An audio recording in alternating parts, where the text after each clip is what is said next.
Affluenza flop al 21% per il quinto referendum sulla separazione tra Venezia e Mestre, la percentuale più bassa mai registrata. Per la prima volta vittoria del sì, ma la consultazione è nulla. Nella notte le prime reazioni, i no, si prende atto definitivamente della volontà dei cittadini, i sì non mollano, avanti con il ricorso al TAR sul quorum illegittimo e accusano il comune di scarsa informazione. Record di ascolti per la diretta di Antena 3 sul voto per il referendum, dall'attesa ai primi commenti a caldo con i nostri inviati e gli ospiti in studio. Un incendio di vaste proporzioni è scoppiato nella tarda serata di ieri nell'azienda Carosello di Castelfranco, 6 squadre di vigili del fuoco in azione, ingenti danni. Il Movimento delle Sardine traccia un primo bilancio dopo le manifestazioni di piazza di sabato con migliaia di giovani a Padova e Treviso. Proprio a Treviso l'attacco del sindaco Conte che dice frasi di odio contro di me, la replica, non è vero.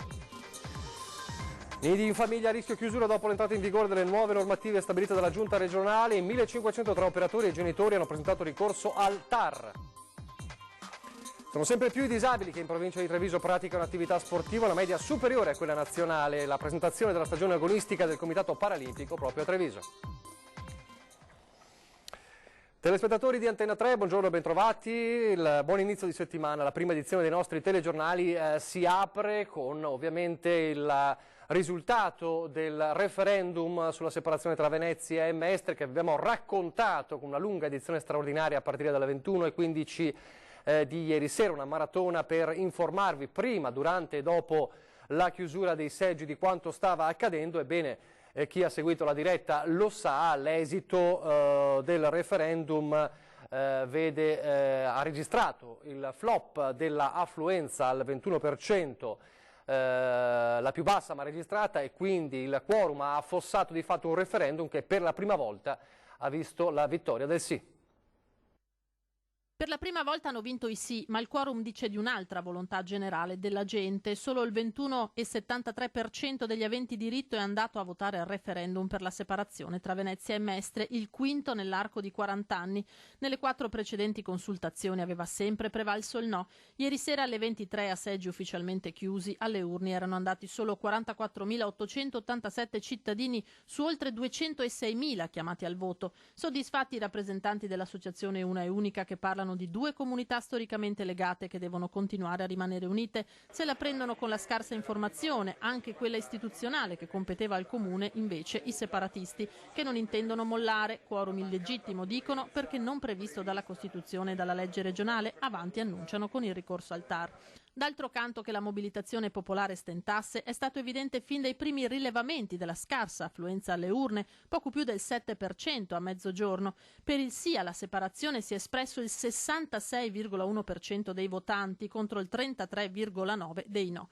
Poche le schede bianche, un nulle circa 300, ma è anche il dato geografico a raccontare del disinteresse della terraferma a sganciarsi da Venezia e dalla laguna. Al voto solo il 16,35% degli elettori, quasi doppiati dal centro storico al 32,4% e sorpassati di gran lunga anche nelle isole, in cui si è raggiunto il 28%. Rispettiamo tutti, ma la volontà di Venezia è molto chiara: città unita e unica, è stato il commento in un tweet del sindaco Luigi Brugnaro. Adesso voltiamo pagina insieme senza polemiche. Bisogna continuare a lavorare a testa bassa, ha proseguito. C'è stata data un'importante dimostrazione di fiducia, io per primo devo esserne degno. Di esito nettissimo e senza appello parla anche il sottosegretario alla presidenza del Consiglio dei Ministri, Andrea Martella. La stragrande maggioranza dei cittadini di Venezia e di Mestre non ne vuole sapere di spaccature, ma chiede piuttosto cambiamenti e miglioramenti attraverso azioni amministrative più incisive. Questo dunque il risultato, l'avete visto nel servizio di Lina Paronetto, anche le immagini dei nostri inviati ieri durante la edizione straordinaria condotta dal direttore Luigi Baciali e dal vice direttore Ferdinando Avarino. Allora sentiamo anche le prime reazioni a caldo che hanno raccolto proprio in quelle ore i nostri inviati Ilaria Marchiori e Filippo Fois, alle prese con le voci del no e le voci del sì. Quello che noi vogliamo dire soprattutto è che questa non la consideriamo assolutamente una vittoria dell'astensionismo, del concetto dell'astensione. La consideriamo una sconfitta per chi aveva un'idea piccola e antica di questa città, separata. Aveva un'idea di una città che non potrebbe decollare fatta com'è. E invece questa città è una città fatta di persone, di tradizioni, di storie, che si sono fuse negli ultimi 100 anni in maniera particolare, ma che si sono fuse da secoli. Quindi questa città deve rimanere quella che è, una e unica. Alfredo, io dico semplicemente che per noi rimane valido il fatto che abbiamo fatto un ricorso contro la necessità del quorum, che secondo noi non c'è, ma secondo tanti giuristi non c'è l'obbligo, quindi questo si combina con il fatto dell'articolo 6,3 della legge regionale 25 del 92, dove si prevede che se una realtà nell'ambito di quel comune che si voleva dividere esprime in maniera molto chiara la sua volontà di essere comune, la Regione deve tenerne conto. Quindi noi i prossimi passaggi li proporrò a tutti gli altri, ovviamente questa è un'idea mia, ma ne avevamo già un pochino discusso, sarà quello di valutare questa richiesta, ma di esprimere anche questa problematica a livello internazionale. Mi sembra un dato eclatante ed è la prima volta in 50 anni che Venezia Insulare vota decisamente per il sì. La mancata affluenza prevista per me non è un problema perché vota. Chi vuole andare a votare vota, chi non va a votare non conta. È un dato che la politica deve tener conto. A un certo momento bisogna anche prendere atto che la popolazione della città ha detto praticamente: guardate che questa non è la soluzione che noi vogliamo, desideriamo, che noi vediamo migliore per il futuro dei nostri figli. Credo che fare un ricorso ha un significato meramente burocratico, ma non tiene conto ancora una volta del fatto che la stragrande maggioranza dei cittadini ha deciso di non recarsi nemmeno alle urne perché il quesito non era interessante. Queste dunque le reazioni a caldo. Questa sera vedremo le reazioni di oggi a freddo, possiamo dire così, e i prossimi passaggi un po' anticipati nella nostra edizione straordinaria. Lo dicevamo, la nostra edizione straordinaria iniziata ieri alle 21:15, condotta dal direttore Luigi Bacialli e dal vice direttore Ferdinando Avarino. Un altro record di ascolti per Antenna 3 dopo le edizioni straordinarie sul maltempo delle scorse settimane. Abbiamo raccontato con i nostri inviati sul campo cosa stava accadendo prima, durante e dopo lo spoglio, con anche curiosità proprio all'interno dei seggi, anche mostrandovi qualche immagine del passato, dei passati referendum. Dunque ancora una volta il legame insomma con voi importante, con voi telespettatori, premiato appunto grazie alla nostra edizione straordinaria, al nostro esserci insomma ora dopo ora, minuto dopo minuto per raccontarvi quello che stava accadendo. Chiudiamo questa pagina dedicata al referendum adesso e partiamo con la cronaca, e la cronaca ci parla di un'espulsione di un 19enne bengalese residente a Padova che è stato espulso per motivi di sicurezza dello Stato. Le indagini, è una decisione ovviamente del Viminale, hanno accertato che insieme a un altro 24enne espulso, un marocchino residente a Torino, entrambi condividevano una visione radicale dell'Islam e quindi indizi pesanti che hanno portato all'espulsione anche di un 19enne bengalese da Padova. Ovviamente l'attenzione resta altissima anche e soprattutto dopo quanto accaduto a Londra in questi giorni. Adesso a Castelfranco le ore di paura vissute ieri sera, il lavoro è continuato questa mattina per un vasto incendio. Le fiamme sono divampate nella tarda serata di ieri, il fumo alto era visibile a centinaia di metri di distanza. Immediatamente i residenti hanno allertato i vigili del fuoco, 6 le squadre arrivate sul posto da Castelfranco, Treviso e Bassano del Grappa. Il rogo ha distrutto un capannone della Carosello, ditta specializzata nella produzione di etichette per cartellonistica pubblicitaria. Il fuoco ha interessato circa 200-300 metri quadri di una struttura molto più grande, distruggendo completamente la parte interessata dall'incendio. Fortunatamente non si sono segnalate persone ferite, i danni però sono davvero ingenti, ancora non si conoscono le cause del rogo, sul posto anche i carabinieri di Castelfranco. Un altro incendio, questo invece nella mattinata di ieri, che ha quasi distrutto una stalla nell'Alta Padovana. Stalla a fuoco nell'Alta Padovana, l'incendio è divampato domenica in via del Folo a San Martino di Lupari. In poco tempo le fiamme hanno avvolto i capannoni di un'azienda agricola. Sul posto sono intervenute varie squadre dei vigili del fuoco giunte da Cittadella, Castelfranco, Padova e pompieri volontari di Santa Giustina in Colle. Ben 22 operatori con 6 automezzi. Fortunatamente nessuna persona è rimasta ferita e nemmeno gli animali hanno subito conseguenze. Secondo i primi accertamenti pare che a scatenare la scintilla che ha dato avvio all'incendio sia stato il macchinario per la distribuzione di fieno e foraggio. Nel rogo è andata bruciata anche la copertura in Eternit e ora l'area deve essere bonificata. Distrutti 300 metri quadri del capannone, ma la struttura risulta agibile. I vigili del fuoco hanno impiegato diverse ore per spegnere e bagnare le rotoballe di fieno per evitare che qualche piccolo focolaio potesse nuovamente riaccendere le fiamme. Sul posto anche i carabinieri. Sempre con la cronaca, adesso a Schio per un incidente. Schio, carambola di auto su via Maranese, 3 le persone ferite.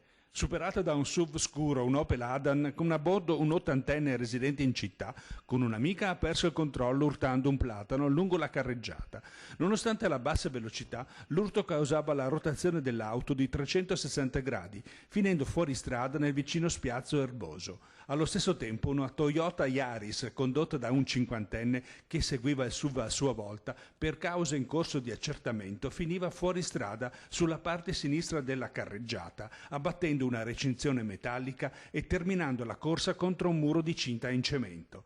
Ad avere la peggio l'amica dell'ottantenne alla guida dell'Opel Adam, ricoverata in prognosi riservata all'ospedale di Vicenza, ma non in pericolo di vita. Gli altri 2 infortunati venivano trasportati presso il nosocomio di Sant'Orso, mentre i veicoli venivano successivamente rimossi.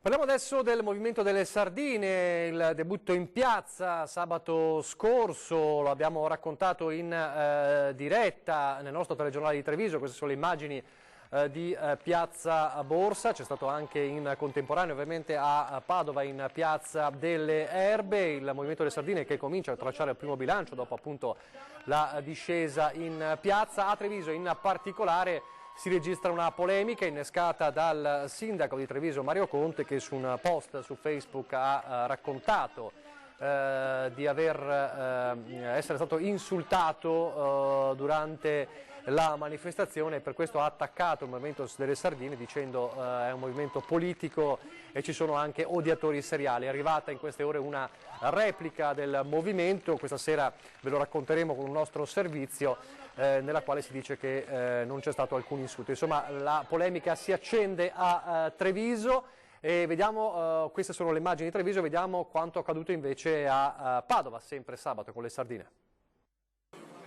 La pioggia non ha fermato le sardine che si sono date appuntamento a Padova domenica pomeriggio, stipate in Piazza delle Erbe circa 6.000 persone per il loro primo raduno nella città del Santo. I manifestanti hanno riempito la porzione di piazza a loro riservata, mentre l'alta metà era occupata da un evento sportivo. Tanta gente così ha trovato posto anche sulle scale di Palazzo della Ragione e sotto i portici di Palazzo Moroni, sede del comune. In piazza assenti i simboli di partito, ma solo cartelli, striscioni, sagome a forma di pesce e ombrelli colorati.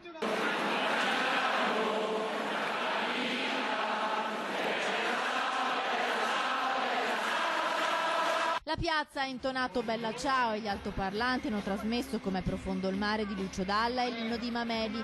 Migliaia di persone hanno scandito anche gli slogan Padova è antifascista, Padova non si lega. Poi hanno fatto scorrere uno striscione, Padova non abbocca, stop al razzismo. Ho tanto rispetto di questa piazza bella e spontanea, ha scritto in una nota il sindaco Sergio Giordani e tutta la sua giunta. Meno odio, più umanità, più comunità, è questo che chiedono e su questo la politica si deve impegnare. I padovani hanno un grande cuore e qualcosa da insegnare, conclude il primo cittadino.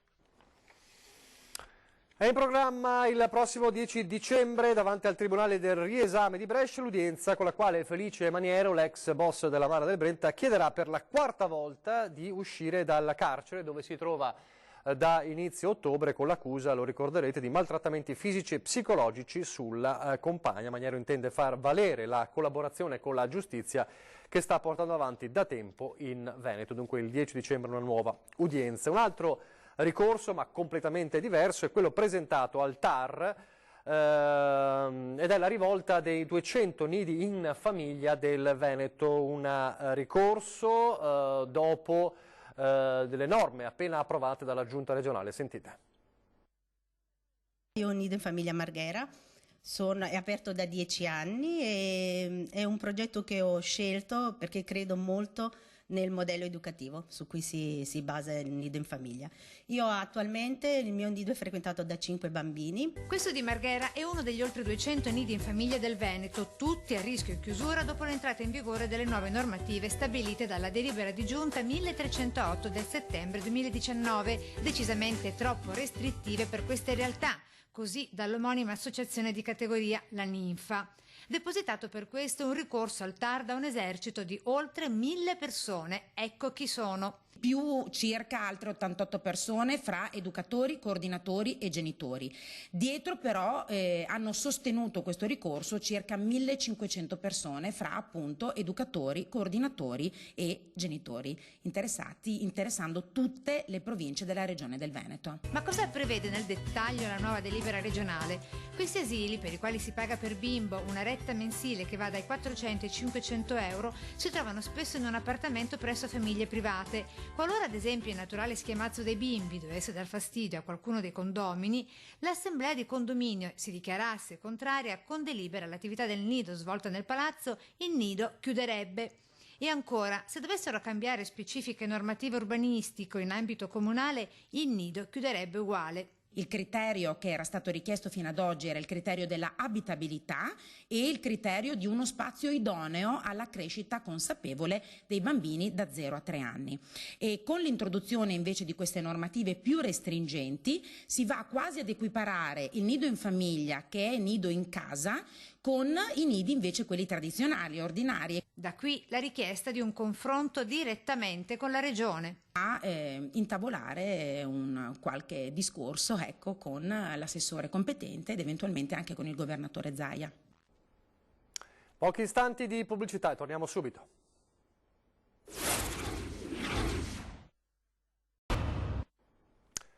Rieccoci in studio in diretta alla prima edizione del nostro telegiornale. Parola d'ordine: aiutare chi è in difficoltà, è il mantra di Gianpietro Dalbè, motociclista di rally che ha trasformato i suoi ride in un'occasione per aiutare chi ha bisogno. Con l'Ollus Energie e Sorrisi dispensa da 10 anni spese alimentari alle famiglie bisognose di Montecchio e nei prossimi giorni partirà per le terre terremotate dell'Albania. Oggi abbiamo la spesa alimentare solidale per i residenti di Montecchio Maggiore Vicenza. Abbiamo smistato circa 27-28 quintali di alimentari. È il volto della solidarietà, senza etichette, senza appartenenze, che arriva direttamente a chi e dove serve. Un lavoro instancabile fatto di volontari che come una catena di montaggio preparano i pacchi da consegnare, una vera e propria spesa alimentare organizzata in collaborazione con il Comune di Montecchio, che fornisce la lista delle famiglie bisognose e che l'associazione, attraverso un programma, prepara a seconda delle esigenze sia di religione che di minori, che consegna ogni primo sabato del mese. Mediamente nell'arco di un anno andiamo a raccogliere e consegnare circa 350 quintali di alimenti. Sono quasi 10 anni che facciamo questo tipo di servizio. Una solidarietà che non ha confini e che trova nell'energia di Gianpietro, motociclista di rally, l'anima ispiratrice, quei rally tra deserti e terre disagiate che gli hanno aperto un mondo. Così dalla spesa alimentare il passo ad inviare aiuti in altre terre è stato breve, consegnando di tutto. Scarpe, giocattoli, vestiti, materiale didattico, carrozzine per bambini disabili, isole prenatali, incubatrici. Ed oggi gli aiuti partono anche per le terre terremotate dell'Albania. Saremo in Albania martedì mattina a consegnare circa 1600 di questi scatolini sorridenti alle popolazioni di Tirana, ma soprattutto di Durazzo. Moto, rally e beneficenza che trovano il massimo sostegno anche di un motociclista particolare, il sindaco di Albettone. Gianpietro è un grande amico, conosco tutti quanti all'interno della sua associazione, sapevo che potevano fare tutto questo ed oggi è una giornata splendida per noi motociclisti, ma soprattutto per il popolo albanese, perché gli porteremo parecchi aiuti e quindi sono molto soddisfatto di come hanno lavorato. Sono sempre più i giovani e non solo disabili che in provincia di Treviso praticano attività sportiva. Proprio a Treviso la presentazione della stagione agonistica del Comitato Paralimpico. Lo sport fa bene a tutti a 360 gradi, quindi avete disabilità, contattate il CIP e fatemi indicare uno sport che potete praticare. Per lo sport è vita e vi può aiutare a star bene e a trovare una vostra passione, a sviluppare i vostri talenti. E di talento e forza questi giovani ne hanno da vendere. Chi fa basket, chi volley, chi ancora scherma. Sono 34 le associazioni della marca appartenenti al Comitato Italiano Paralimpico, il CIP, che da settembre ha anche aperto un suo sportello all'insegna della solidarietà e dell'integrazione. Del resto sono sempre di più i disabili che praticano sport nel Trevigiano. Allora, nella provincia di Treviso fortunatamente il dato è quasi il doppio della media nazionale. L'8% delle persone con disabilità fanno un'attività motoria o un'attività sportiva. A livello nazionale il 4%. Numeri importanti con una stagione agonistica al via supportata da Comune e ULS. Abbiamo bisogno di creare rete, abbiamo bisogno di fare in modo che sempre di più ragazzi con handicap si avvicinino allo sport, perché lo sport dà forza, dà stima in se stessi. E proprio la collaborazione con gli enti ha permesso ai ragazzi dell'hockey della Treviso Bull di superare diversi ostacoli. Sì, siamo nati nel 2013 con parecchie difficoltà per trovare appunto palestra, campo da gioco, carrozzine da hockey che hanno un costo eccessivo dai 10 ai 15 mila euro solo per giocare appunto a questo sport, e grazie al comune di Treviso siamo riusciti a trovare la palestra Mantegna e ci alleniamo e facciamo le partite casalinghe in questa palestra. Siamo in chiusura, vi ricordo gli appuntamenti con la programmazione, prima però vi ricordo che ormai si avvicina il giorno, si avvicina Natale, quindi anche la realizzazione del presepe, c'è chi lo ha già realizzato, e allora come ogni anno vi invitiamo a segnalarci la vostra natività a redazione@antena3.it per scrivere una mail a 0422 023 0898 per lasciare un messaggio in segreteria, oppure 351 175 5340 se volete realizzare foto e brevi video delle vostre natività. Realizzeremo quindi un servizio con le vostre immagini, oppure verremo a trovarvi e lo documenteremo come ogni anno, quindi il vostro presepe, la vostra natività. Dicevamo l'appuntamento con la programmazione, ore 13 fra pochissimo, la politica in primo piano, parliamo della difficile situazione del lavoro in Italia. In studio con noi Vittorio Ivis, segretario del Partito Democratico nella provincia di Padova, Luciano Sandonà, consigliere regionale della Lega, e Cristian Ferrari, segretario della CGIL del Veneto. Questa sera poi a 20:10 ancora la politica in primo piano con Luigi Susin di Fratelli d'Italia e Silvano Piazza del Partito Democratico, e poi alle 21:15 c'è Ring, come ogni lunedì sera, il talk show del lunedì condotto da Ferdinando Avarino, tanti temi sotto il riflettore, ovviamente a partire, ma non solo, dal referendum sulla separazione Venezia-Mestre con il quorum fallito, ma tanti altri temi ovviamente sotto i riflettori, con Gianluca Forcolin della Lega, Alessandro Luigi Bisatto del Partito Democratico, Sergio Berlato di Fratelli d'Italia ed Erika Baldin del Movimento 5 Stelle. È tutto, vi lascio al meteo, grazie per averci seguito e arrivederci.